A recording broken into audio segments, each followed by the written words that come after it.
मेकॅनिकलला first topic आहे concept of stresses. Concept of stresses हा सगळ्यात बेसिक पार्ट आहे. Okay. Second we have a moment of inertia. Moment of inertia. Next we have shear force and bending moment diagrams. SFD BMD बोलते त्याला. Fourth we have stresses in beam and thin shells.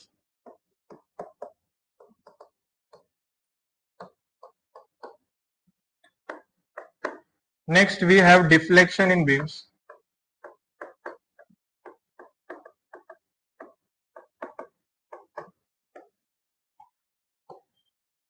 And last, columns. Subject चालू करते पण subject मध्ये topic काय ते माहिती पाहिजे म्हणून दिलेत. मेकॅनिकल हे 6 टॉपिक आहेत पण हे फक्त मॉड्यूल्सची नाव आहेत. त्याच्यामध्ये सब टॉपिक्स खूप आहेत. जसं स्ट्रेस आहे पण स्ट्रेसेस मध्ये स्ट्रेन पण येतं. त्याच्यानंतर मुवमेंट ऑफ इनर्शिया आहे त्याच्यामध्ये पण सेक्शन्स येतात. एसएफडी बीएमडी आहे पण त्याच्यामध्ये अजून एक असतं एएफ करून ते सुद्धा आहे. स्ट्रेसेस इन बीम आणि थिन शेल्स म्हणजे 2 पार्ट्स मध्ये स्ट्रेसेस कसे डिवाइड होतात तो वाला पार्ट आहे. डिफ्लेक्शन इन बीम्स आहे आणि कॉलम्स आहे. आता सिमिलरली सिव्हिलला थोडासा चेंज आहे. थोडासा सिव्हिल मध्ये हा पहिला मॉड्यूल आहे. सेम पहिला मॉड्यूल आहे बट त्याच्यामध्ये स्ट्रेन सुद्धा आहे. स्ट्रेसेस पण आहे आणि स्ट्रेन पण आहे. प्लस त्याच्यामध्ये टाइप्स ऑफ स्ट्रेसेस येतात. 3 मॉड्युलर स्ट्रक्चर आहे ते सगळे आहे. 3 डायमेन्शनल आहे. पूर्ण सिलेबस आहे. नेक्स्ट थिंग हा जो मुवमेंट ऑफ इनर्शिया आहे हा मुवमेंट ऑफ इनर्शिया त्यांना 5th टॉपिक आहे. म्हणजे 5व्या मॉड्यूलचं नाव त्यांचं मुवमेंट ऑफ इनर्शिया ठेवलं. नेक्स्ट त्याच्यामध्ये एक टॉर्शन करून एक टॉपिक आहे तो तुमचा 4th मॉड्यूल आहे. टॉर्शन आहे. त्याच्यानंतर हा एसएफडी बीएमडी वाला जो टॉपिक आहे तो तुमचा 2nd मॉड्यूल आहे. सेकंड पहिला झाला दुसरा पहिला बाकी आहे. हा पहिला आहे. दुसरा आहे आपल्याकडे. तिसरा मॉड्यूल तुमचा आहे मुवमेंट ऑफ इनर्शिया. ओके हा तिसरा आहे. 3rd topic movement of inertia तिसरा चौथा. 5th तुमचा प्रिन्सिपल स्ट्रेसेस. याच्यामध्ये एक टॉपिक येतो प्रिन्सिपल स्ट्रेसेस नावाचा. हा प्रिन्सिपल स्ट्रेस तुमचा 5th मॉड्यूल आहे. आणि लास्ट हा 6th मॉड्यूल नेहमीच तुमचा वेगळा असतो. यावर्षी तुम्हाला 6th मॉड्यूल आहे ट्रसेस. हे ट्रस काय आहे ते आपण लास्टला शिकू. स्टार्टिंग आपली कुठे नाही कन्सेप्ट ऑफ स्ट्रेसेस. त्याच्यामध्ये किती स्ट्रेसेस आहे, स्ट्रेसेस म्हणजे काय, स्ट्रेन म्हणजे काय, त्यांचं रिलेशन काय, त्यांचा कर्व काय असतं, न्यूमेरिकल कोणते, हे सगळं आपण बघणार आहे. आज बेसिकच आहे. आधीच क्लिअर करतो मी थोडंसंच घेणार आहे कारण पहिलाच लेक्चर आहे. कॉलेजमध्ये पण काय असं एवढं शिकवत नाही.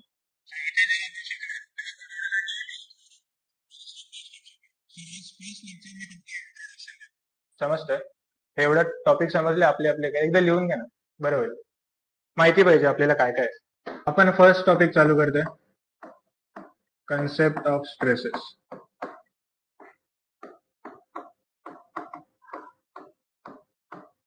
स्ट्रेसेस अँड स्ट्रेन सुद्धा मी दोन्ही कंबाईनच शिकवणार. ठीक आहे. पहिला टॉपिक काय असेल मी टॉपिकची नाव देतो. फर्स्ट टॉपिक यांचं इंट्रोडक्शन असेल की स्ट्रेस म्हणजे काय, स्ट्रेन म्हणजे काय, यांचं इंट्रोडक्शन आपला फर्स्ट टॉपिक आहे.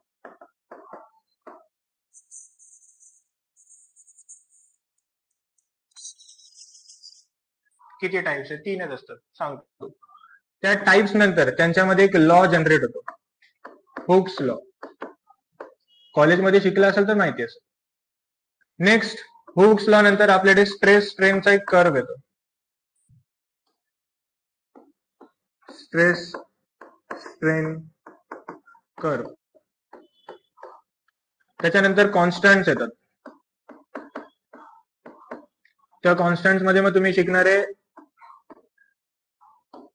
Young's modulus, rigidity, modulus of rigidity, या सगळ्या गोष्टी आणि त्यांचे relations.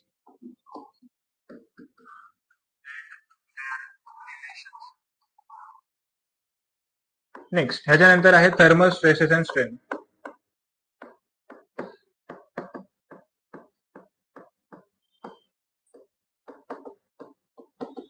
Thermal stresses and strain आहे. Last but most important principal stress. त्याच्यामध्ये एक डायग्राम असते जी इम्पॉर्टंट आहे, मोर्स डायग्राम.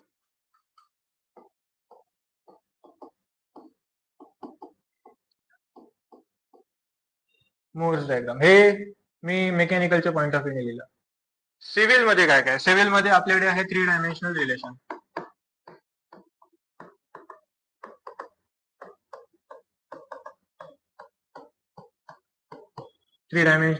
आहे. Then we have poisson ratio.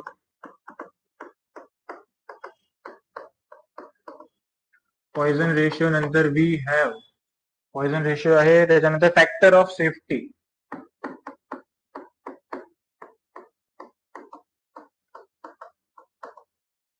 आणि लास्ट बस. हे एवढे टॉपिक्स आपल्या पहिल्या चॅप्टर मध्ये आहेत. ह्याच्यामध्ये न्यूमेरिकल सुद्धा आहे जे तुम्हाला इथे कॉन्स्टंट मध्ये भेटतील. यंग्स मॉड्युलस, रिव्हिलिटी वगैरे वगैरे वगैरे एवढे टॉपिक आहेत. हे एवढे लिहून घ्या. मग आपण एक एक करून चालू करूया.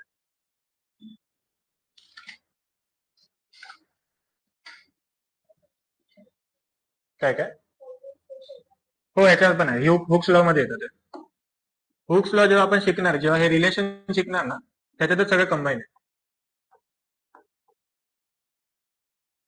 फॅक्टर ऑफ सेफ्टी सुद्धा याच्यातच येतं. प्लस याच रिलेशन मध्ये 3 डायमेन्शनल पॉइझन रेशिओ आणि factor of safety plus unidirectional पण आहे. युनिडायरेक्शनल आणि टू डायरेक्शनल. इनफॅक्ट बघितलं तर दोन्ही कंबाईंड आहेत, फक्त नावं दोघांना वेगळी वेगळी. सो आपण कंबाईंडच शिकणार आहे. अजून एक गोष्ट आहे, फक्त ऐका. यासाठी जर तुम्ही कोणती बुक रेफर करत असाल तर ती आर के बन्सल घेतली तर बरं. घ्यायची नाहीये, कॉलेजच्या लायब्ररीत आपल्याला भेटून जाईल. फॉर एक्झाम्पल जसं आता आपला फर्स्ट टॉपिक आहे स्ट्रेस. एकदम क्लिअर सांगतो आणि स्पष्ट सांगतो त्याचा अर्थ काय. तुम्हाला वायवाला जेव्हा विचारतात की व्हॉट इज स्ट्रेस, एकदम सिंपल आहे. एखादी बॉडी आहे, समजा एखादी बॉडी ही आहे, एक सेकंड, ही बॉडी आहे, ठीक आहे. इथून एक फोर्स मी असा लावतोय. मी फोर्स लावल्यावरती ही बॉडी अशी हलली पाहिजे असं नसतं. कसं असतं, इक्वल अँड अपोजिट रिएक्शन असतं, असं कोणतरी बाबा बोलून गेलेलं, न्यूटन नावाचं. मी इथून मारला, तिथून पण एक फोर्स लागणार, ज्याला काय बोलणार आपण, रेझिस्टिव्ह फोर्स. काय बोलायचं, रेझिस्टिव्ह फोर्स. मग जेव्हा आपण एखाद्या बॉडीवरती फोर्स ऍक्ट करतो तेव्हा अपोजिट डायरेक्शनने एक रेझिस्टिव्ह फोर्स सुद्धा ऍक्ट करतो. आणि ते रेझिस्टिव्ह फोर्स काय असतो माहितीये का, इंटरनल, म्हणजे बॉडीच्या आतमध्ये जे मॉलिक्युल्स असतात ना, ते इंटरनल रेझिस्टिव्ह फोर्स ऍक्ट करतात या बॉडीवर. परत सांगतो, फोर्स ऍक्ट केला, आतमध्ये रेझिस्टिव्ह फोर्स होता, तो फोर्स त्याच्यामध्ये ऍक्ट झाला, तर त्याच्यामध्ये जे टेन्शन क्रिएट होते, जी सिच्युएशन क्रिएट होते, त्याला आपण काय बोलतो, स्ट्रेस. आता हे झालं मराठीमध्ये. इंग्लिशमध्ये कसं देणार, तर मला थोडंसं लिहू द्या, मग तुम्हाला पण क्लिअर होऊन जाईल की नक्की काय बोलतात. आपण असं बोलू शकतो, वेन an external force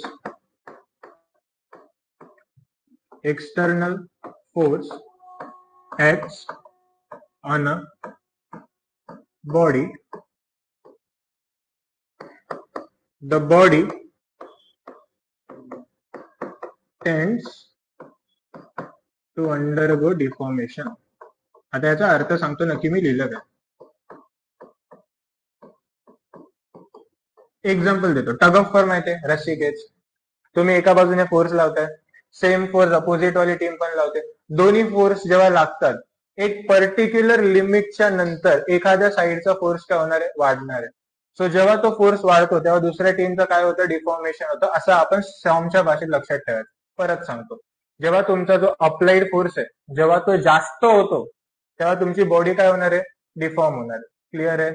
सो जब भी अपने एक्सटर्नल फोर्स लगेगा, बॉडी तो डिफॉर्मेशन को जाने वाला है, वो जाने वाला है, लेकिन उसके लिए एक कंडीशन रहता है कि but the body resist this deformation, the body resist this deformation. इसका मतलब क्या, अभी टग ऑफ वॉर पे जाओ, ऐसा तो नहीं है कि पहले पुल के साथ वो एक टीम जीतने वाले, बराबर दूसरा साइड भी खींचेगा, मतलब वो क्या कर रहा है, रेजिस्ट कर रहा है ना बॉडी. इंटरनल फोर्स जो भी वो क्या कर रहा है, रेजिस्ट कर रहा है. तो ये जो जो दो सेंटेंस मैंने लिखा है ना, इसमें स्ट्रेस का डेफिनेशन नहीं है, लेकिन वो कंसेप्ट लिखा है मैंने, वो सिचुएशन लिखा है कि एक साइड से फोर्स लगा, बराबर है, बॉडी डिफॉर्मेशन के लिए बराबर है. लेकिन सेम फोर्स अपोजिट साइड से भी लगेगा, हम लोग उसे क्या बोलेंगे, इंटरनल रेजिस्टेंस फोर्स। ये याद होना चाहिए,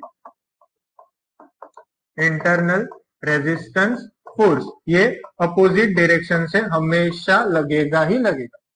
इतना समझा। Next thing, within within a specific limit, within a specific limit stress, या फिर हम लोग सॉम की भाषा में इसे इलास्टिक लिमिट बोलेंगे। Within a specific limit the stress, sorry, the external force, sorry, the external force is proportional to resistive force.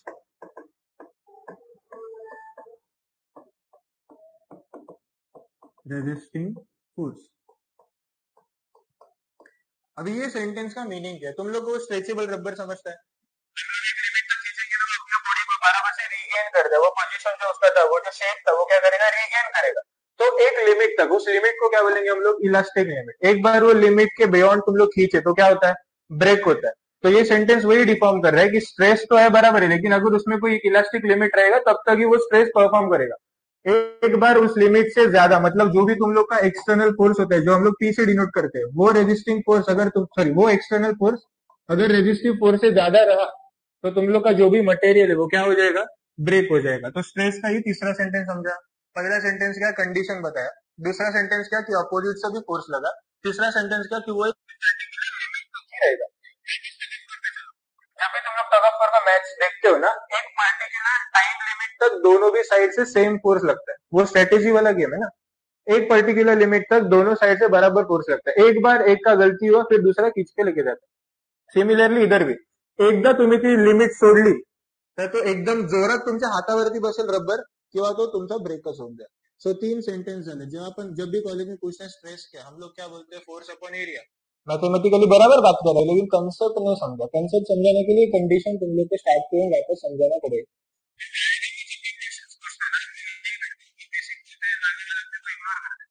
क्यों, हम लोग कंसेप्ट नहीं समझा रहे। कंसेप्ट समझाने का रहेगा तो कोई तो एक एग्जांपल देना चाहिए। तो जब भी आगे, अगर आगे जाके मैं स्ट्रेस पूछूंगा तो क्या याद आना चाहिए, टग ऑफ वॉर का मैच। एक बार टग ऑफ वॉर याद आया तो तुम लोग को बराबर से याद आएगा। इतना सेंटेंस समझा। अच्छा, ये जो इंटरनल रेजिस्टिंग फोर्स जो लग रहा है ना, हम लोग इसे ही स्ट्रेस बोलते हैं।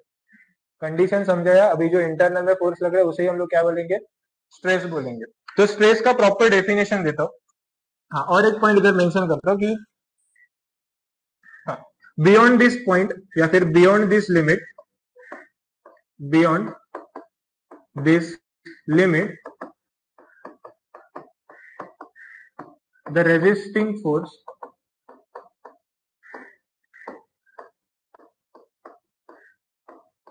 decreases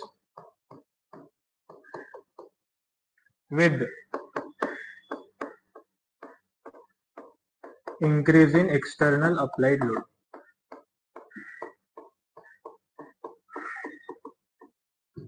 external applied. ये तीसरे पॉइंट पे जो मैंने बोला था कि एक बार लिमिट के बाहर गया तो रेजिस्टिंग फोर्स क्या हो जाएगा, कम हो जाएगा। बस वही लिखा। अभी अपने मेन डेफिनेशन पे आते, जो अपना मेन डेफिनेशन होना चाहिए स्ट्रेस का। स्ट्रेस का मेन डेफिनेशन क्या रहेगा कि with in elastic limit, within elastic limit, the internal resistance force, the internal resisting force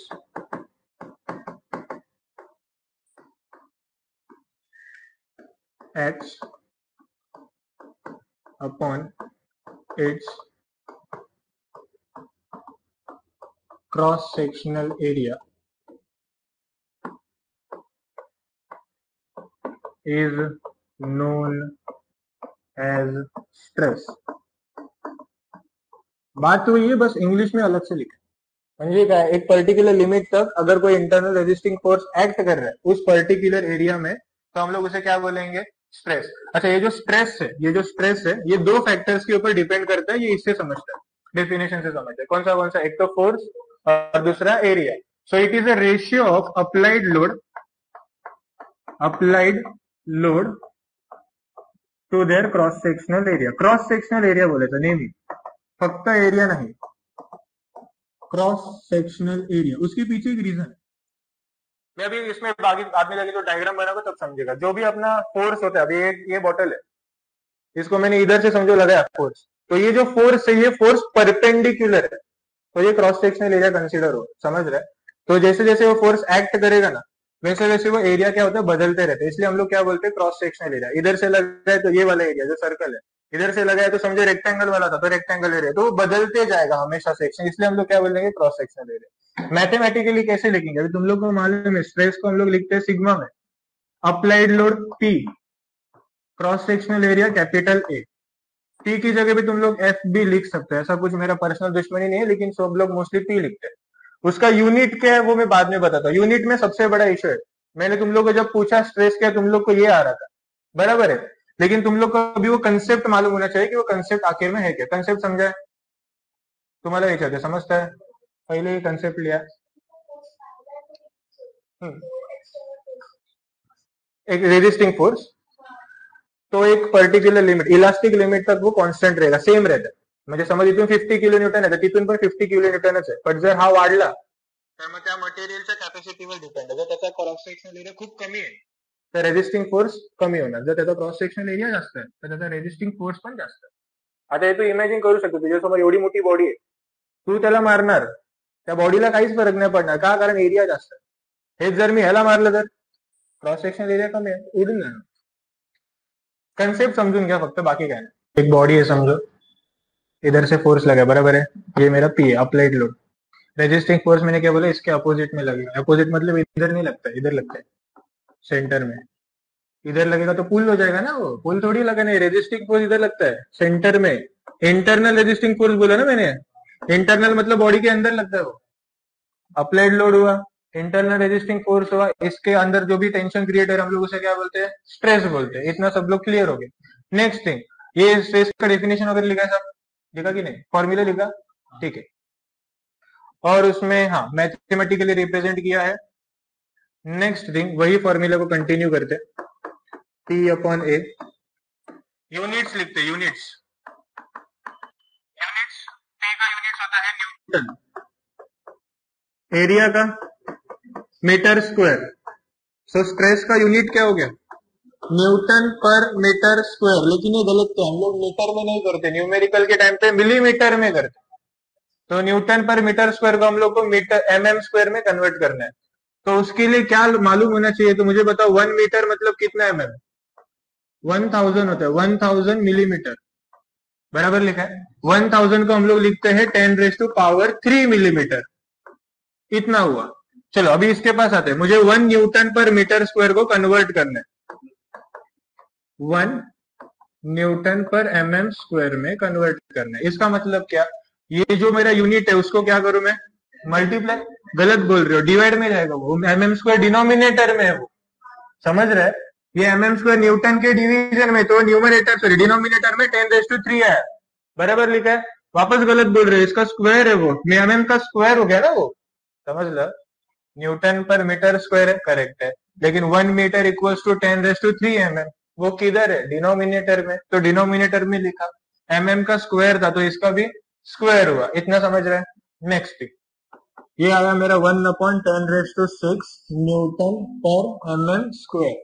लेकिन हम लोग ऐसे थोड़ी कुछ करते हैं, ऐसे डिनोमिनेटर में उसको ऊपर लेके आना पड़ेगा, 10⁻⁻⁶. जब भी हम लोग नीचे से ऊपर आएंगे साइन चेंज होगा, पावर का साइन चेंज होगा. सो याद रखो, जब भी तुम लोग को न्यूटन पर मीटर स्क्वायर दिया रहेगा तो हम लोग को क्या करना है, मिलीमीटर में कन्वर्ट करना है. लेकिन कैसे, एग्जांपल बताता हूं. समझो तुम लोग को 5 न्यूटन बोला, 5 न्यूटन पर मीटर स्क्वायर, क्या करोगे, वापस इतना सब करोगे, नहीं नहीं नहीं, क्या करना चाहिए, मल्टीप्लाई बाय 10⁻⁻⁶ न्यूटन पर mm स्क्वायर. ये याद रखो, बराबर लिखा है. पेन अपनी आंख में डालो ना, इधर mm लिखा है, वो उधर क्या होना चाहिए, मीटर स्क्वायर होना चाहिए, मीटर स्क्वायर. यही अपना मेन प्रॉब्लम है, तुम लोग आंसर बराबर निकाल दोगे कि वो कैलकुलेटर का काम है, लेकिन यूनिट्स गलत रहेगा तो मार्क्स कटता है, एक एक मार्क कटता है. तो जब भी तुम लोग को न्यूटन पर मीटर स्क्वायर से एमएम स्क्वायर में जाना है तो क्या करना पड़ेगा, इंटू 10⁻⁻�6। ये तो सिर्फ मैंने न्यूटन के लिए बोले, आगे जाके पास्कल आएगा, एक एक करके बताता हूँ। पहला चीज लिखो, ये यूनिट कन्वर्जन लिखो, टॉपिक का नाम unit conversion, and unit conversion के भी नीचे ये सब लिखो। ओके, यूनिट कन्वर्जन ही चालू है। सेकेंड, अगर तुम लोग को किलो न्यूटन दिया, किलो न्यूटन पर मीटर स्क्वायर, पहले देखो फिर लिखो। किलो मतलब क्या, किलो 1000 ना, 1000, तो मैं ऐसे लिख सकता हूँ क्या, 1000 न्यूटन पर मीटर स्क्वायर, बराबर लिखा है। अभी इसको मुझे एमएम स्क्वायर में कन्वर्ट करना है, तो क्या करूं, 10⁻⁻⁶ कितना आएगा ये, 10⁻⁻3 न्यूटन पर एमएम, मतलब 1 किलो न्यूटन रहेगा तो हम लोग क्या करेंगे, 10⁻³ से मल्टीप्लाई करेंगे। एग्जाम्पल देते हैं, अगर तुम लोग को बोला 50 किलो न्यूटन पर मीटर स्क्वायर है फोर्स, तो क्या करना चाहिए इसे, 50 into 10⁻³ newton per mm square. Easy. Next, अगर तुम लोग को 1 पास्कल बोला,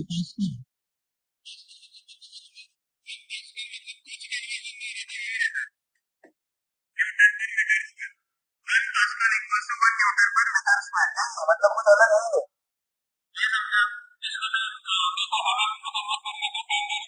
है, सीधा सीधा बात है, कुछ अलग नहीं है। नेक्स्ट थिंग, अगर मुझे किलो पास्कल बोला तो किलो पास्कल मतलब 10⁻³ न्यूटन पर मीटर स्क्वायर। किलो मतलब 10⁻³, पास्कल मतलब न्यूटन पर मीटर स्क्वायर। वापस सेम बात रहेगा, तो ये क्या आएगा, 10⁻³ newton per mm square. Correct लिखा है। अगर यही बात में गीगा पास्कल या फिर मेगा पास्कल की बात करते हैं, मेगा पास्कल मतलब समझते हैं कितना, मेगा मतलब क्या मालूम है, मेगा मतलब होता है 10⁻⁶, पास्कल मतलब न्यूटन पर मीटर स्क्वायर। तो ये क्या आएगा, 10⁻⁶ इंटू 10⁻⁻�6, 1 नहीं आएगा, ये 1 न्यूटन पर एमएम स्क्वायर। मतलब अगर तुम लोग को मेगा पास्कल में दिया, कुछ कन्वर्जन नहीं, सीधा सीधा न्यूटन पर एमएम स्क्वायर है, समझते हैं। नेक्स्ट, मेगा पास्कल झाला तर गीगा पास्कल। गीगा पास्कल म्हणजे किती, 10⁹ न्यूटन पर मीटर स्क्वायर। सो 10⁹ इंटू 10⁻⁻�6 किती आला, 10⁻³ newton per mm square. Kilo mega giga tera pascals. Tera म्हणजे किती, 12 न्यूटन पर मीटर स्क्वायर। इसका मतलब 10⁻12 इंटू 10⁻⁻6, ये आएगा 10⁻6 न्यूटन पर एमएम स्क्वायर। ये सब क्यों बता रहे हो, क्योंकि कन्वर्जन मालूम होना चाहिए। पहला था अपना न्यूटन से रिलेटेड ये, एंड फिर पास्कल वाला, सब लिखो सब। यहाँ पे जो फोर्स लग रहा है वो इस डायरेक्शन में लग रहा है, ये एंड अपोजिट में भी, दोनों डायरेक्शन से। तो इसका रेजिस्टिंग फोर्स इधर सेंटर में आएगा, सेंटर में आ रहा है बराबर। लेकिन जो फोर्स है वो टेंसाइल फोर्स है, मतलब खींच रहा है। खींचा, खींचने के बाद जब भी उसका एक इलास्टिक लिमिट पे वो पहुंचा, तो उसका जो डिफॉर्मेशन था, डिफॉर्मेशन समझते हैं तुम लोग को, इधर मैंने जो ब्लू कलर से बनाया वो ऐसे खींचा ना, खींचने के बाद वो थोड़ा क्या हो गया, लेंथ बढ़ा। पहले लेंथ मेरा इतना है, कैपिटल एल से डिनोट करता हूं। फिर उसका जो लेंथ था वो इंक्रीज हुआ, इंक्रीज, ये लेंथ क्या हो गया मेरा, इंक्रीज हो गया, डेल्टा है। तो जब भी वही वापस same situation, when an external body acts, sorry when an external force acts on a particular body, there is a changes in dimensions. Dimensions बोलो, लेंथ ही चेंज होता है ऐसा नहीं है। तुम लोग देखो यहाँ पे जो डायमीटर था, डायमीटर वो भी चेंज हुआ है, ये डायमीटर भी क्या हो गया, चेंज हो गया। तो हम लोग क्या बोलेंगे, चेंज इन डायमेंशंस। वापस सेम सिचुएशन आएगा, when an external load is applied on a body, the body undergoes a deformation, body undergoes a deformation we can see there is a change in dimensions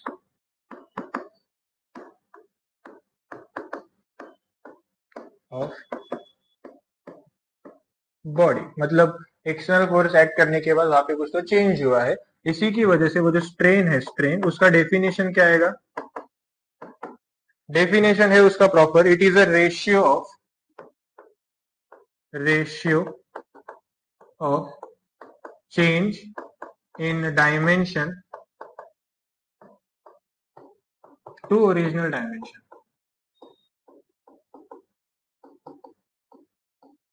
original dimension, लेकिन ये limited रहेगा elastic limit तक ही।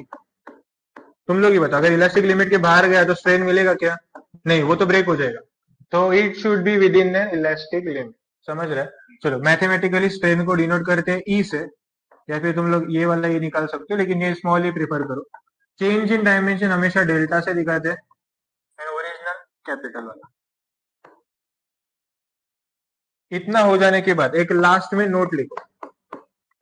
Note एकदम simple है, strain has no unit,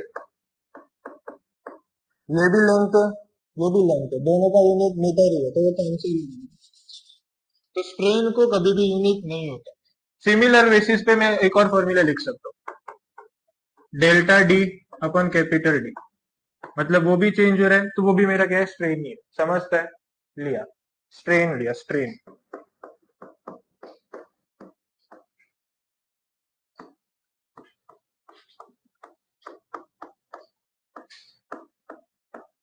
We have three types: tensile, compressive,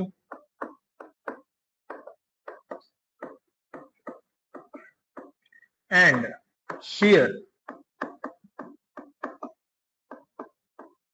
easy पण आहे, तुम्हाला माहिती पण असेल. टेन्साईल म्हणजे काय? मी सांगतो, पुल करायचं. टेन्साईल म्हणजे खेचणे. कंप्रेसिव्ह काय असणार मग? पुश. कंप्रेशन. राहिलं शियर, शियरचं मी शियरच्या टाइमला सांगतो. टेन्साईल पासून स्टार्ट करूया. अच्छा, हे स्ट्रेस आणि स्ट्रेन दोघांसाठी ऍप्लिकेबल आहे. Tensile tensile stress, tensile strain, compressive stress, compressive strain, shear stress, shear strain. Tensile पासून स्टार्ट करतो. टेन्साईलला वर्ड आहे आपला पुल. पुल म्हणजे काय? खेचणे. मी डायग्राम दाखवतो, मी लगेच समजा.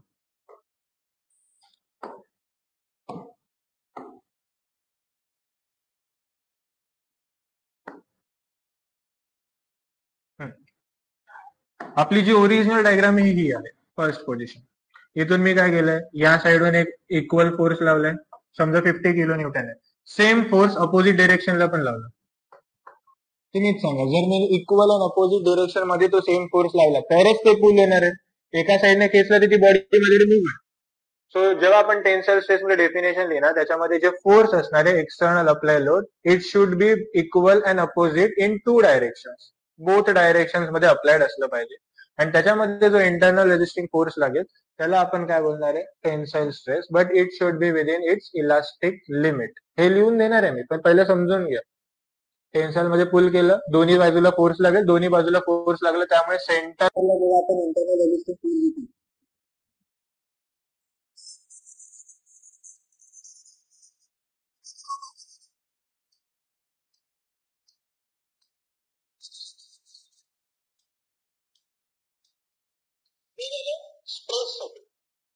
नेक्स्ट गोष्ट, जर मी इलास्टिक लिमिटला घेऊनच कंटिन्यू पुल करत राहिलो,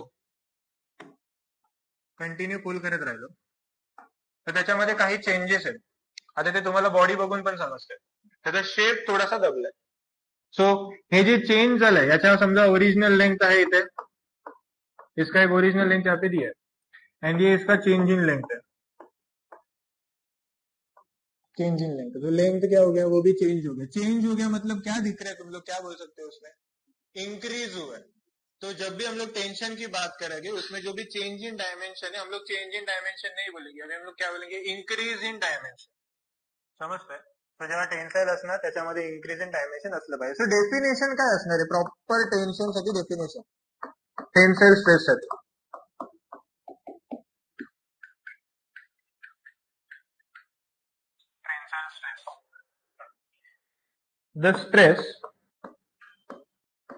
the stress induced in a body with equal and opposite external force किंवा आपण याला अप्लाइड लोड बोलू शकतो. Applied load in both direction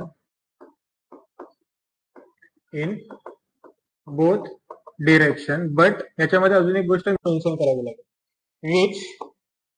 which results in increase in length म्हणजे असा स्ट्रेस ज्याच्यामुळे बॉडीमध्ये अपोजिट एंड इक्वल फोर्स पण लागलाय एंड उसके साथ उसका जो लेंथ था वो भी क्या हो गया? इंक्रीज हो गया. Then it is known as tensile stress.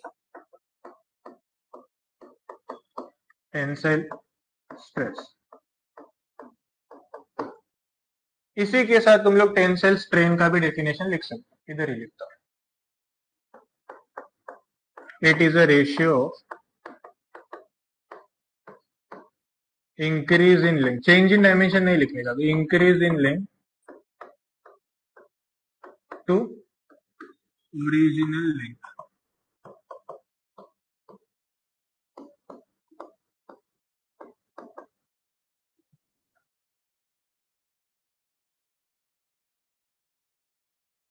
Definition समजताय? मॅथमॅटिकली लिहून देतो. पहिले एवढं थांबा एक सेकंड. मॅथमॅटिकली इथेच लिहितो. टेन्साइल स्ट्रेसचा formula same. Force upon applied load upon area तो तर सेमच राहणार आहे. फक्त डिनोट करताना इथे सिग्मा टी लिहायचं. इथे सुद्धा याच्याने समजतं की ते टेन्साइल लोड ऍक्ट झालं म्हणजे पुल ऍक्ट झालं. सिमिलरली इथे इसमें कुछ चेंज नहीं, बस डेफिनेशन लिखते वक्त अलग लिखना है. इंक्रीज इन लेंथ लिखना है. That's it. लिखो. वन मोर थिंग, एक छोटी सी गोष्ट ऐड कर दो. जब अपन टेंसाइल की बात जब भी हम लोग टेंसाइल की बात करेंगे, जो भी अपना अप्लाइड लोड है, ये अप्लाइड लोड जो भी रहता है अपना, ये एक्ट करता है perpendicular. Act perpendicular on the body.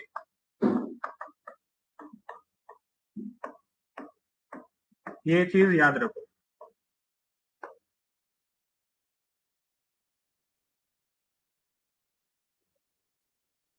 लिखो. सेम जसं टेन्साइल मध्ये डेफिनेशन लिहिलेली सेम तशीच आहे. डेफिनेशन काय राहणार? A stress induce in a body with equal and opposite external forces in both direction, but त्याच्यामध्ये जी डायरेक्शन असणार आहे ती पुश असणार आहे. इथे मी लिहितो push. With both direction which result in, फक्त एक वर्ड तुम्हाला बदलायचं. इन्क्रीजच्या जागी काय येणार? Decrease in length, then it is known as compressive stress. लिहू शकता. ट्राय करा ना लिहायचा. सेम डेफिनेशन, फक्त एक वर्ड आपको चेंज करना है. इंक्रीज की जगह पे डिक्रीज करना. मैं भी लिखता. The stress induced in a body with equal and opposite pushes. Applied load की जगह पे मैंने पुशेस लिखे. In both direction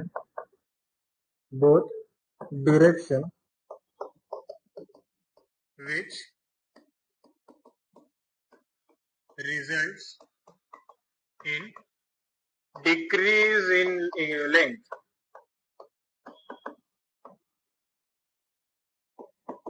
then it is known as compressive stress.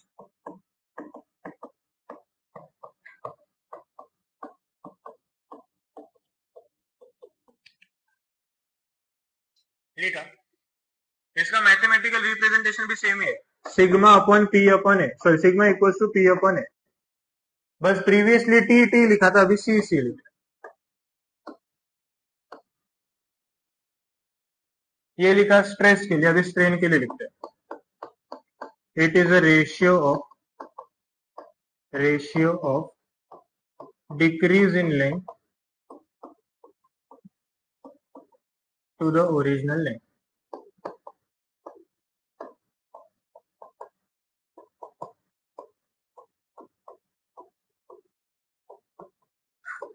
E equals to delta L upon capital L, ये भी same, कुछ change नहीं।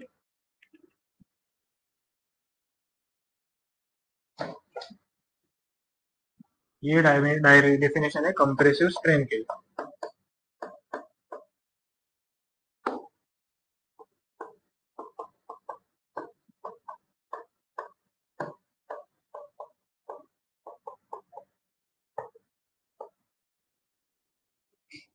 ये कंप्रेसिव स्ट्रेस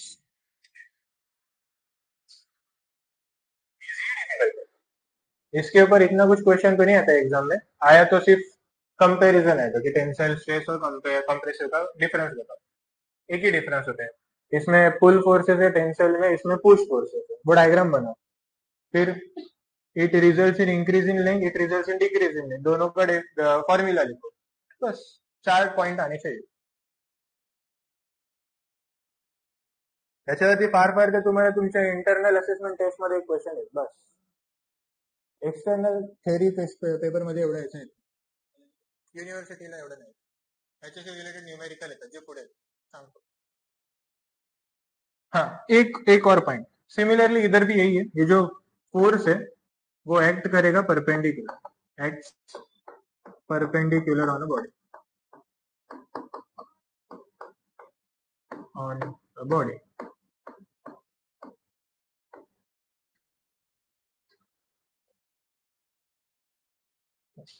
वो लिखने का एक रीजन था। अभी तक जो हम लोग ने स्ट्रेस देखे, स्ट्रेस स्ट्रेन जो टाइप्स देखे, वो टाइप्स को हम लोग नॉर्मल बोलते हैं। मतलब जो भी टाइप्स ऑफ स्ट्रेस पार्ट है ना, उसमें दो ही टाइप रहता है, एक तो normal stress and strain and दूसरा रहता है शियर स्ट्रेस एंड स्ट्रेन। लेकिन वो नॉर्मल में वापस दो टाइप आते हैं, which is your tensile and compressive.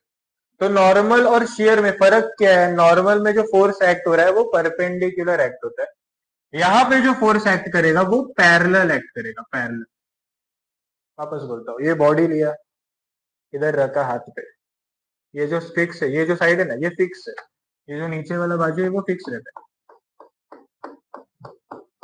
ये फिक्स है।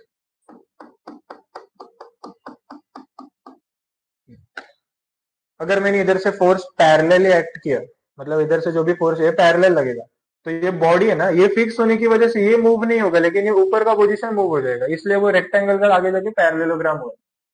तो ये क्यों हुआ? क्योंकि ये जो फोर्स था वो जो फिक्स पोजीशन है उसी को पैरेलल ये फोर्स एक्ट हो रहा है। ये मेन डिफरेंस होता है normal stress and shear stress में। कभी कभी क्वेश्चन पूछते हैं कि डिफरेंस क्या होता है, हम लोग को मालूम ही नहीं होता, हम लोग क्या बोलते हैं, नॉर्मल में सिग्मा लिखते हैं, इसमें टाउ लिखते हैं। ये डिफरेंस नहीं है। डिफरेंस क्या है दोनों में, कि नॉर्मल में परपेंडिकुलर फोर्स एक्ट होता है which is your cross sectional area, and इसमें जो फोर्स एक्ट हो रहा है वो एरिया पे तो है लेकिन वो पैरेलली एक्ट कर रहे हैं। जब भी पैरेलली एक्ट होता है एक साइड हमेशा फिक्स रहता है, ये मेन डिफरेंस समझा। अच्छा, ये फोर्स इधर मैंने एक्ट किया, अप्लाइड लोड पैरेलली एक्ट किया, इसकी वजह से जो डिफॉर्मेशन हुआ है वो ये है, ये पॉइंट से लेके ये पॉइंट तक, इसे मैं समझो डेल्टा एल बोलता हूँ, डेल्टा एल लिखा। एंड ये जो हाइट है, सॉरी ये जो लाइन बना है ये मेरा एच है, एच हाइट। ये क्यों लिख रहा है वो समझेगा, पहले इसका डेफिनेशन लिखते हैं। डेफिनेशन वापस से, the stress induced in a body induced in a body when subjected to two equal and opposite force, when subjected to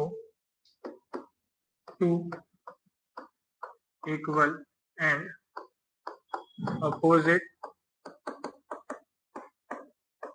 force लो या फिर लोड लो, अप्लाइड लोड वो भी चलेगा, अप्लाइड लोड विच एक्ट्स, एक नया वर्ड आया है टेंजेंशियल। टेंजेंशियली मतलब वही एक बाजू फिक्स रहेगा एंड टेंजेंशियली मतलब पैरेलली एक्ट कर, tangentially across the resisting section, across the resisting section, across the resisting section which results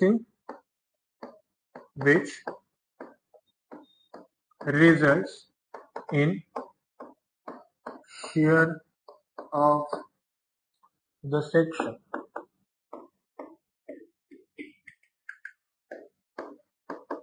then it is known as shear stress।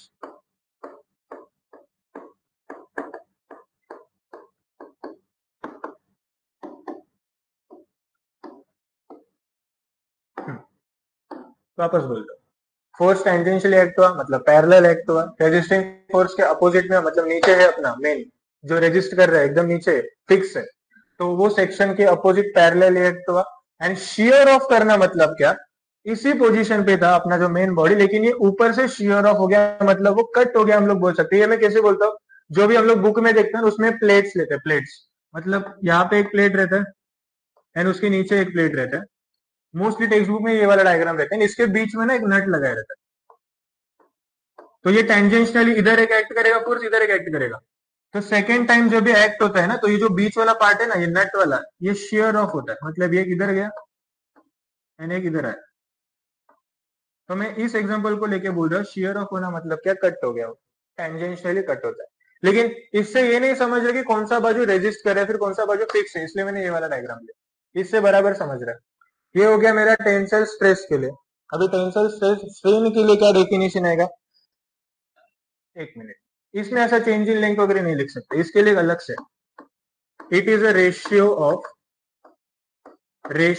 Of नया वर्ड आया है transversal displacement, transversal displacement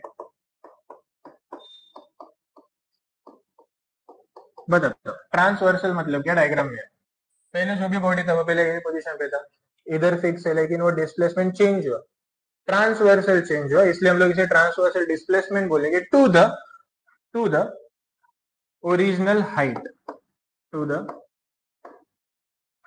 original height,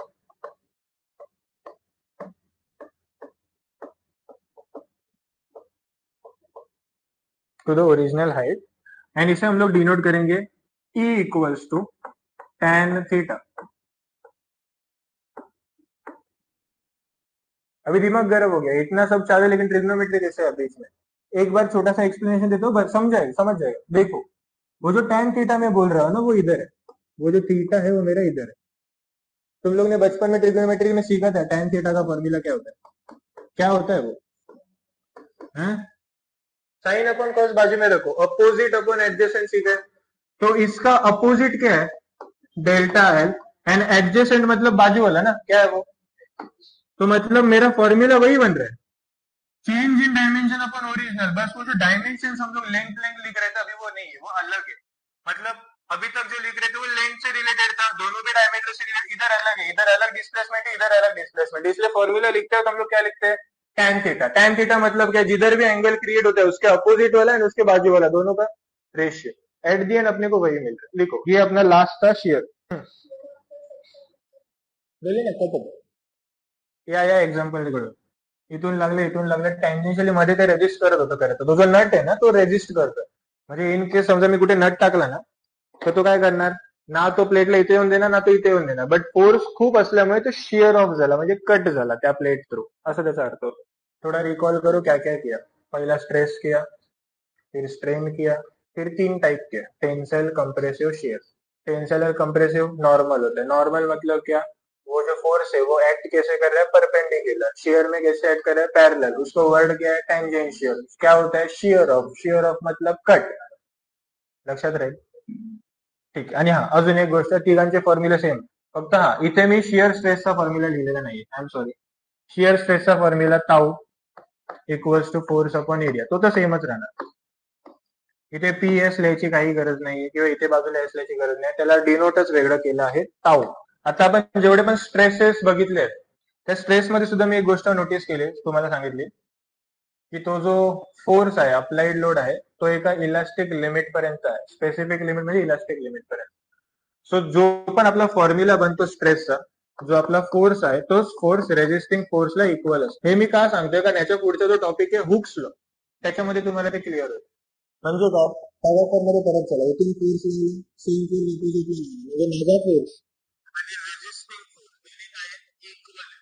पण जो current स्ट्रेसचा original formula आहे ना, तो काय असतो माहितीये का, it is a ratio of internal resisting force to the cross sectional area. पण आपण रेजिस्टिंग फोर्स कधीच घेत नाही, आपण काय घेतो, अप्लाइड लोड. का, कारण within an elastic limit they are constant.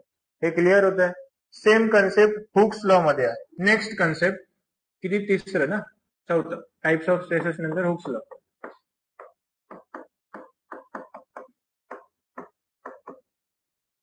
It states that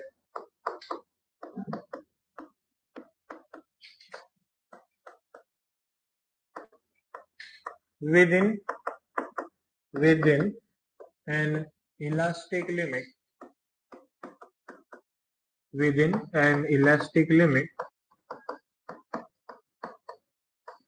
the ratio of stress is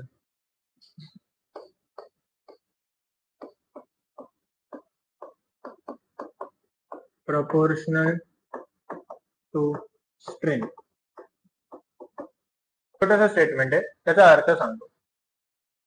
force लागतोय, त्याचा रेजिस्टिंग फोर्स पण काय सेम आहे, तर त्याचा जो एक रेशिओ येतो, तो सेम रेशिओ स्ट्रेनच्या रेशिओ सोबत इक्वल आहे. असं का बोलतोय, त्याच्यासाठी रबर आणा डोळ्यासमोर. रबर आणलं, स्ट्रेच केलं, within an elastic limit stretch केलं, सोडलं, परत ओरिजिनल शेप मध्ये आलं. याचा अर्थ काय, विदिन एन इलास्टिक लिमिट त्याची जी पण व्हॅल्यू आहे ते काय आहे, कॉन्स्टंट आहे.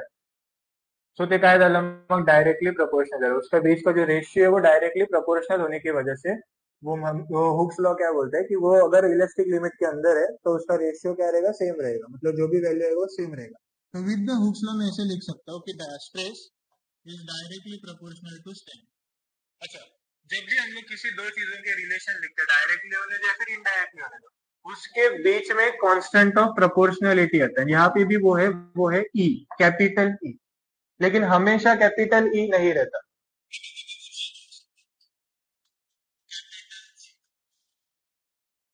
अगर वो कैपिटल ई है तो हम लोग उसे बोलेंगे यंग्स मॉड्यूलस.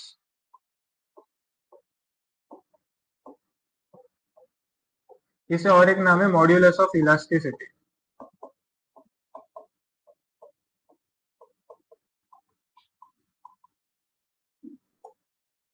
अभी प्रॉब्लम आ रहा है कि ये जी क्या होता है. ये रहता है मॉड्यूलस ऑफ रिजिडिटी.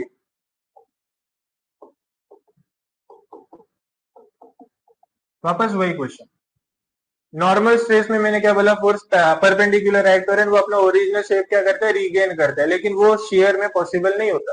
क्यों, क्योंकि उसका बॉडी कैसे रहता है, रिजिड रहता है. तो क्या समझा, ये जो मॉड्यूलस ऑफ इलास्टिसिटी है किसके लिए रहेगा, एक तो टेंसाइल के लिए या फिर कंप्रेसिव के लिए. लेकिन रिजिडिटी वाला कब आएगा, शियर स्ट्रेस के टाइम पे. मगर अगर बात शियर की चालू है तो यहाँ पे जी आने वाला है, मॉड्यूलस ऑफ रिजिडिटी. एंड अगर हम लोग टेंसाइल या फिर कंप्रेसिव रहेगा तो ई रहेगा. इससे एक अपना नया फॉर्मूला जनरेट होता है, capital E equals to stress upon strain. ये फेमस है एंड ये सबको मालूम भी है. इतना समझा, लिखो. ये अपना हुक्स लॉ बताता है, लिखा. अच्छा, एक चीज, शेयर स्ट्रेन के टाइम पे, शेयर स्ट्रेन ये हम लोग इसे ई से डिनोट नहीं करते, फाइव से करते हैं.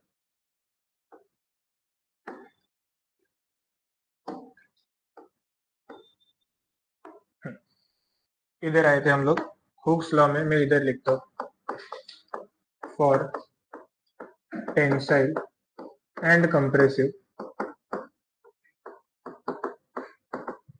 Capital E equals to sigma upon E रहेगा, लेकिन यही बात फॉर शेयर रहेगा तो capital G equals to tau upon 5 ये रहेगा। ये कैपिटल G को तुम लोग कैपिटल C देखोगे कुछ टेक्स्ट बुक्स में तो दोनों सेम ही रहता है। बस ये अपना लास्ट पॉइंट था हुक्स लॉ से रिलेटेड। नोटेशंस लिखो। स्ट्रेस स्ट्रेन कर्व सीखा तो ये क्या रिप्रेजेंट करता है पहला तो वो देखो। ये जो y एक्सिस वाला अपना बात है ये है स्ट्रेस से रिलेटेड, मतलब ये अपने को स्ट्रेस का वैल्यू देगा एंड ये स्ट्रेन का। जब भी किसी ग्राफ में अगर ओरिजिन से लेके कोई कांस्टेंट कोई लीनियर लाइन आ रही है मतलब स्ट्रेट लाइन, तो हम लोग इसे क्या बोलेंगे कांस्टेंट। तुम लोग कोई भी ग्राफ उठाओ, कोई भी, हमेशा किसी भी ग्राफ में अगर कोई स्ट्रेट लाइन रहता है तो वो क्या डिफाइन करते हैं कि ये दोनों भी वैल्यूज कांस्टेंट है, मतलब स्ट्रेस और स्ट्रेन का जो रेशियो है वो क्या होगा, कांस्टेंट होगा। ये किसकी वजह से हुआ, हुक्स लॉ की वजह से। ये क्यों हुआ, क्योंकि इस पॉइंट तक, ये जो पॉइंट है ये मेरा पॉइंट नंबर ए है, ये पॉइंट का नाम होता है प्रोपोर्शनल लिमिट। मैं इधर साइड में लिखता हूं, ये ए मेरा डिफाइन करेगा प्रोपोर्शनल लिमिट। मतलब क्या, ये ए पॉइंट तक, ओ ए तक मेरा जो भी रेशियो है वो क्या रहेगा, कांस्टेंट रहेगा and it should be with in the elastic limit. ये बड़ा समझता है। नेक्स्ट पॉइंट, ये जो टॉप वाला पॉइंट है,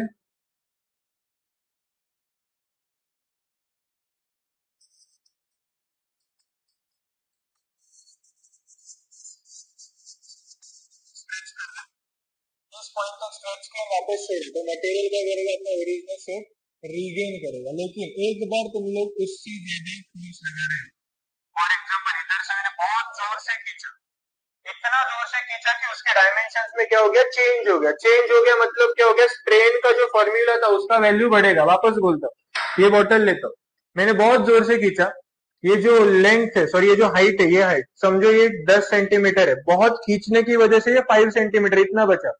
बहुत खींचा है तुम लोग ने, बहुत खींचने की वजह से स्ट्रेन का वैल्यू बढ़ा, इसलिए वो कर्व आगे जा रहा है, स्ट्रेन बढ़ रहा है। मतलब तुम लोग बहुत ज्यादा फोर्स लगा रहे हो, लेकिन फोर्स लगाने की वजह से स्ट्रेन है वो भी बढ़ रहा है, इसलिए वो ग्राफ ऊपर जाने के बाद नीचे आया है। नीचे आने के बाद वहां पे एक तीसरा पॉइंट आया है जिसे हम लोग बोलेंगे सी। सी मतलब मेरा यील्ड पॉइंट बोलते हैं, YELD। मतलब इस पॉइंट के आगे तुम लोग ने इतना जोर से खींचा कि इसके आगे वो अपने ओरिजिनल शेप पे तो आएगा ही नहीं, लेकिन अगर इसके भी आगे अगर तुम लोग फोर्स लगा रहे हो, स्ट्रेस बढ़ा रहे हो, इसका मतलब वो प्लास्टिक डिफॉर्मेशन को जाएगा एंड यहाँ पे मुझे एक नया पॉइंट मिलेगा डी, जहां पे मुझे मैक्सिमम स्ट्रेस मिलेगा। मैक्सिमम स्ट्रेस ब्रेक नहीं होगा, ब्रेक नहीं होगा। एक पर्टिकुलर लिमिट तक खींचोगे ना वो फटक से ब्रेक नहीं होता, एक मैक्सिमम लिमिट तक जाएगा, वो मेरा ये डी बता रहा है। ये कैसे हुआ, वापस आओ, मैंने स्ट्रेस बढ़ाया, स्ट्रेस के साथ जैसे जैसे स्ट्रेस बढ़ रहा है वैसे वैसे स्ट्रेन भी बढ़ रहा है, एक कांस्टेंट लिमिट तक है, मुझे ए मिला। ए मिलने के बाद मैंने और थोड़ा सा खींचा तो वो विद इन इलास्टिक लिमिट तक आया, मुझे मेरा इलास्टिक लिमिट समझा कि इधर छोड़ने के बाद वो ओरिजिनल शेप पे आएगा। उसी पॉइंट के बाद मैंने और थोड़ा सा स्ट्रेस लगाया, इतना स्ट्रेस लगाया कि उसका स्ट्रेन बढ़ गया। स्ट्रेस तो बढ़ा ही नहीं लेकिन स्ट्रेन बढ़ गया। बोलते ना एक मटेरियल जो तुम्ही एकदम जास्त जसं आपलं चिकन माती, जसं लहान असताना आपण बनवायचो त्याच्याने, ते तुम्ही एकदम खेचा, फोर्स तुम्ही कमी लावा, मग काय होतं त्याचे ना खेचत खेचत खेचत बॉडी वाढत जाते, एक्सपांड होते। सो त्याच्यामध्ये काय होतं, आपण स्ट्रेस तर वाढवत नाहीये बट स्ट्रेन ऑटोमेटिकली वाढायला जातो का, उस मटेरियल का वो प्रॉपर्टी रहता है। प्रॉपर्टी ऐसा है कि स्ट्रेस के साथ उसका स्ट्रेन बढ़ेगा, कर्व नीचे है लेकिन वो अभी भी आगे जा रहा है। आगे जा रहा है मतलब मेरा सी पॉइंट मिलेगा, इस पॉइंट के आगे, ये पॉइंट के आगे मेरा मटेरियल प्लास्टिक डिफॉर्मेशन पे जाएगा। मतलब क्या, इसके बाद वो अपना ओरिजिनल शेप रीगेन नहीं करेगा। प्लास्टिक डिफॉर्मेशन मतलब परमानेंट डिफॉर्मेशन, मतलब वो अभी नया शेप लेगा। इसी बोतल को अगर मैं इतना जोर से खींचूंगा ना, ये बोतल क्या होगा, प्लास्टिक का है, ये अभी रीगेन तो नहीं होगा, एक नया उसमें क्या बोलते डेंट आएगा, शायद से नया शेप उसको मिलने वाला है। तो हम लोग उसे प्लास्टिक डिफॉर्मेशन बोले, परमानेंट डिफॉर्मेशन बोलेंगे। हाँ, ये जो प्रोसेस है, ये वाला प्रोसेस जहां पे स्ट्रेस बढ़ रहा है, इसे हम लोग स्ट्रेन हार्डनिंग बोलेंगे। Strain hardening,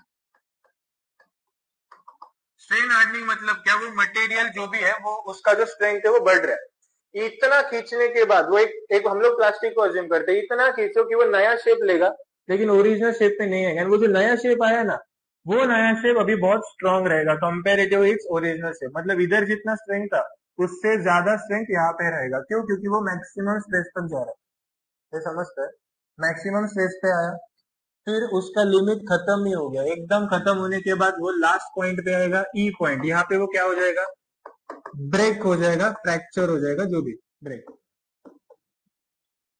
fracture.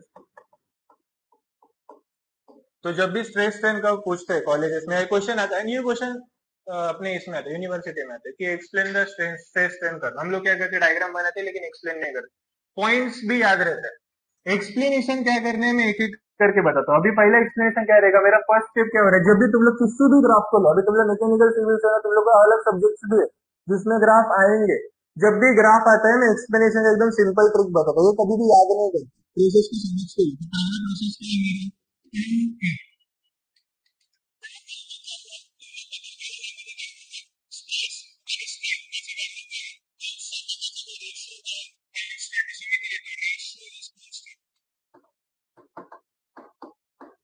हम लोग एक्सप्लेनेशन के टाइम पे लिखते हैं ना कंस्ट्रक्शन एंड वर्किंग, वैसे ही ग्राफ के टाइम पे पहला ग्राफ बनाओ, उसके पॉइंट्स लिखो एंड फिर उसका प्रोसेस का स्टेप्स लिखो।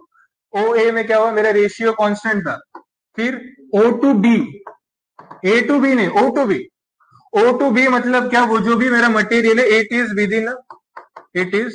With in elastic limit, material is in elastic limit. It is मतलब मेरा जो भी मटेरियल है वो इलास्टिक लिमिट के अंदर है।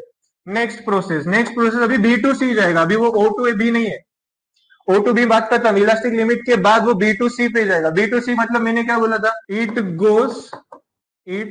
Goes under plastic deformation. Plastic लिखो या फिर परमानेंट लिखो, कुछ भी चलेगा। मतलब क्या, the body start gain it's new shape. अपने इंग्लिश के हिसाब से लिखो, वहां पे इंग्लिश का करेक्शन नहीं होता, प्रोसेस समझाना है बस। चेक करने वाले को प्रोसेस समझाने का, एंड चेक करने वाला तुम लोग कॉलेज वाला रहेगा। तो कॉलेज वाला सर अपने को पहचानता है, अपने हैंडराइटिंग से उसको भी समझ जाएगा किसका पेपर है, तो उसको सिर्फ ये चाहिए कि तुम लोग आंसर को कैसे लिख रहे हो। मॉडरेटर आके वो आपस से चेक नहीं करने वाला। बी टू सी मैंने एक्सप्लेन किया, हाँ चलो प्लास्टिक डिफॉर्मेशन हुआ। सी टू डी में क्या हो रहा है, the material the material the material strength increases with stress. देखो ना डायग्राम में, देखो ना स्ट्रेस बढ़ रहा है ना, स्ट्रेस भी बढ़ रहा है, स्ट्रेन भी बढ़ रहा है। तो वो क्या करेगा, अपना नया शेप मिलेगा एंड वो नया शेप का जो भी स्ट्रेंथ रहेगा वो इंक्रीज हो रहा है। नेक्स्ट उसके बाद मैंने क्या बोला, स्ट्रेन हार्डनिंग हो गया, last D to E, the material breaks here. Simple लिखो, कुछ बड़ा इंग्लिश लिखोगे तो अच्छा मार्क्स मिलेगा ऐसा कुछ नहीं है। सिंपल लिखो, सिंपल वर्ड में लिखो। मैंने बस लिखा है प्रोसेस का नाम, उसमें कुछ एक्सप्लेनेशन अभी तक लिखा नहीं है। ग्राफ लिखा, उसका पॉइंट्स लिखा, उसका प्रोसेस इसके नाम लिखे, एक्सप्लेनेशन इसके आगे लिख के दूंगा। लिखो पहिला ये लिखो। चलो लास्ट फटाफट आपले पॉइंट्स लिहायचे, माझ्यासोबत लिहिले तर बरं. ओ टू ए साठी सांगतो. ओ टू ए मध्ये काय काय आता तुम्ही सांगा. पहिली गोष्ट काय असेल त्याच्यामध्ये, कॉन्स्टंट आहे. काय कॉन्स्टंट आहे? ठीक आहे, हिअर स्ट्रेस कॉन्स्टंट आहे असं बोलण्यापेक्षा मी असं बोलतो, stress is proportional to strain, म्हणजे तेच झालं. Stress is proportional to strain, हे आपण हुक्स लॉ मध्ये सुद्धा बघितलं. याचा अर्थ काय, जी ओ टू ए ची जी प्रोसेस आहे ती माझी हुक्स लॉ आहे ओरिजिनल. ठीक आहे, एक प्रोसेस लिहिली. अजून त्याच्यामध्ये काय लिहू शकतो, the linear representation linear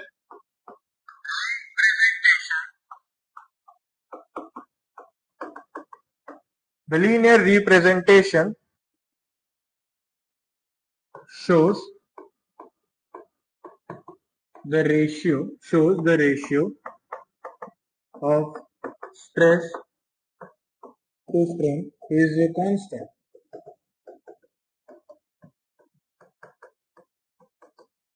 straight line है, स्ट्रेट लाइन रहेगा तो वो कांस्टेंट होता है, ये लिखा है.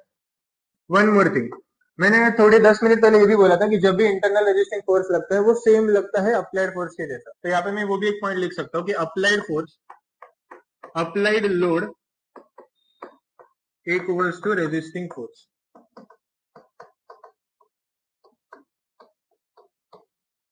इक्वल्स टू रेजिस्टिंग फोर्स मतलब प्रोसेस एक, मैंने एक ही चीज को 3 बार लिखा है. अलग अलग शब्दों में, एंड तुम लोग को यही करना है।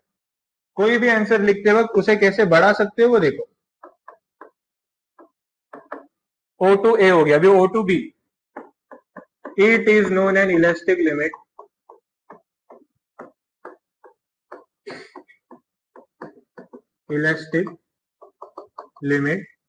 of material, मतलब वहां तक अपना मटेरियल का इलास्टिक लिमिट डिफाइन होता है। Next,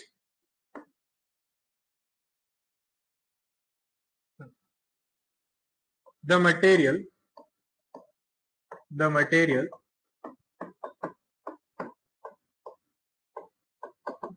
regain its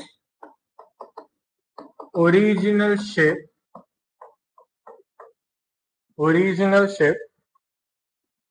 if the force acts within this limit.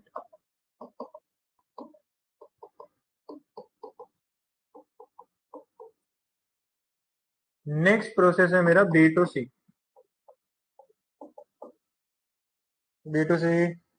हाँ नीचे जा रहा है। बी टू सी मतलब सी, देखो C is known as yield point,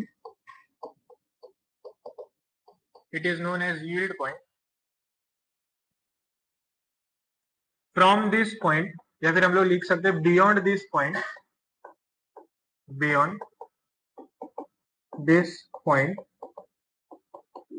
plastic deformation takes place,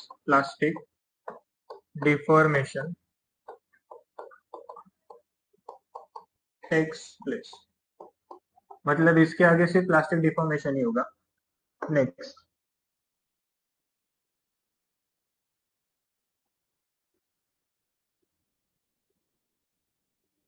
it shows minimum amount of force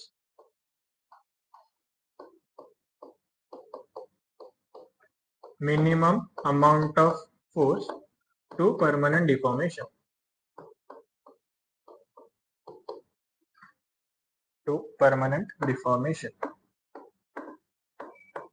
इसका मीनिंग बता दो। ये जो ग्राफ में वो छोटा सा वैल्यू है ना, एकदम छोटा सा कर्व है, वो अपना मिनिमम फोर्स एक्ट हुआ, एकदम छोटा फोर्स, मतलब बहुत खींचा, लेकिन बहुत खींचने के बाद हम लोग ने थोड़ा सा खींचा, वो रबर के, वो चिकन माती वाला एग्जांपल लिया था मैंने, कि तुम लोग अगर छोटा सा फोर्स भी लगाओगे तो भी वो क्या होने वाला है, प्लास्टिक डिफॉर्मेशन को ही जाने वाला है। तो वही पॉइंट मैंने लिखा है, लिखा इतना। Next, fourth, C2D, strain hardening takes place,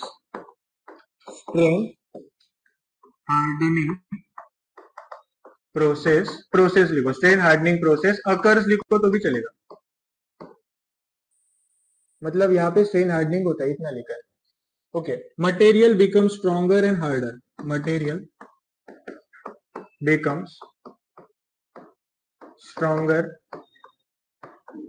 and harder, due to permanent deformation या फिर plastic deformation, due to plastic deformation.